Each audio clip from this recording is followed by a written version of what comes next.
हरे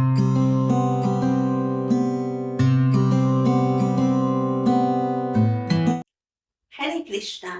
तो कैसे हैं आप सभी? उम्मीद है आप सभी अच्छे होंगे, स्वस्थ होंगे, मस्त होंगे और अपने अपने कामों में व्यस्त होंगे। तो अभी पवित्र चातुर्मास चल रहा है और इस पवित्र चातुर्मास में पड़ने वाली परिवर्तनी एकादशी की आप सबको बहुत बहुत शुभकामनाएं।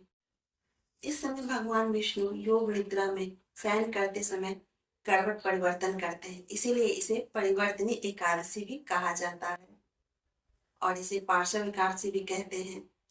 तो चलिए परिवर्तनी एकादशी के उपलक्ष्य में इससे जुड़ी एक पौराणिक कथा की का श्रवण करते हैं।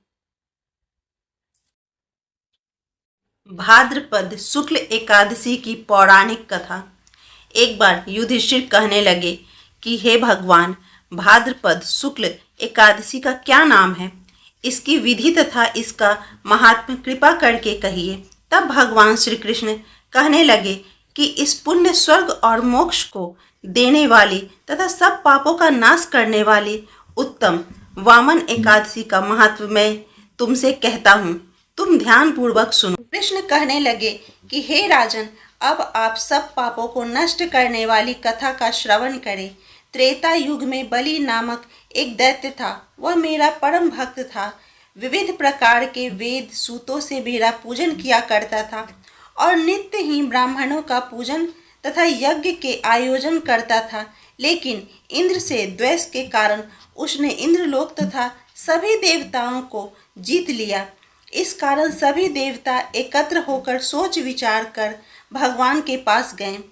बृहस्पति सहित इंद्रादिक देवता प्रभु के निकट जाकर और नतमस्तक होकर वेद मंत्रों द्वारा भगवान का पूजन और स्तुति करने लगे। अतः मैंने वामन रूप धारण करके पांचवा अवतार लिया और फिर अत्यंत तेजस्वी रूप से राजा बलि को जीत लिया।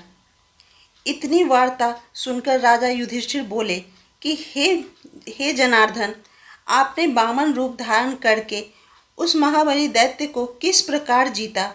श्री कृष्ण कहने लगे, मैंने बलि से 3 पग भूमि की याचना करते हुए कहा, ये मुझको 3 पग 3 लोक के समान है और हे राजन, यह तुमको अवश्य ही देने होंगे।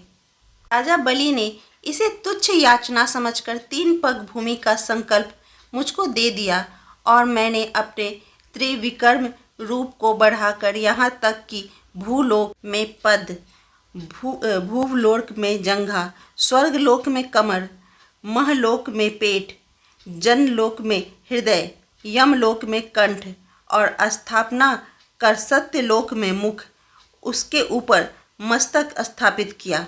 सूर्य, चंद्रमा आदि सब ग्रह गण, योग नक्षत्र, इंद्रादिक देवता और शेष आदि सब नाग गणों ने विविध प्रकार के वेदों सूतों से प्रार्थना की।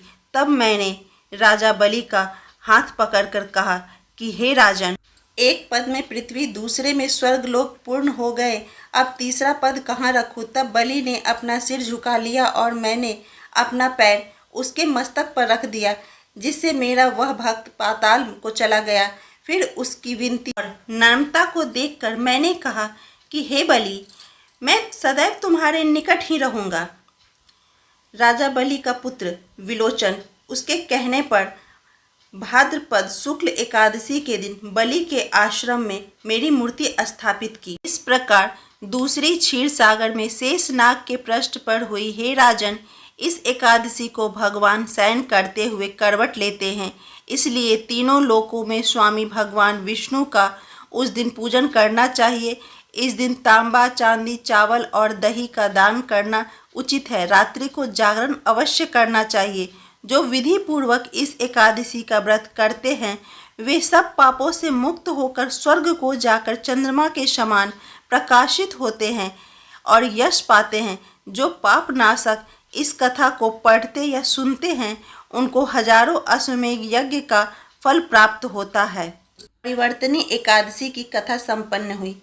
वीडियो अगर आप लोगों को अच्छी लगी हो तो वीडियो को लाइक कीजिएगा, चैनल को सब्सक्राइब कीजिएगा और कमेंट में राधे राधे लिखना मत भूलिएगा। तो मिलते हैं अगले वीडियो में। तब तक के लिए हरे कृष्णा, राधे राधे।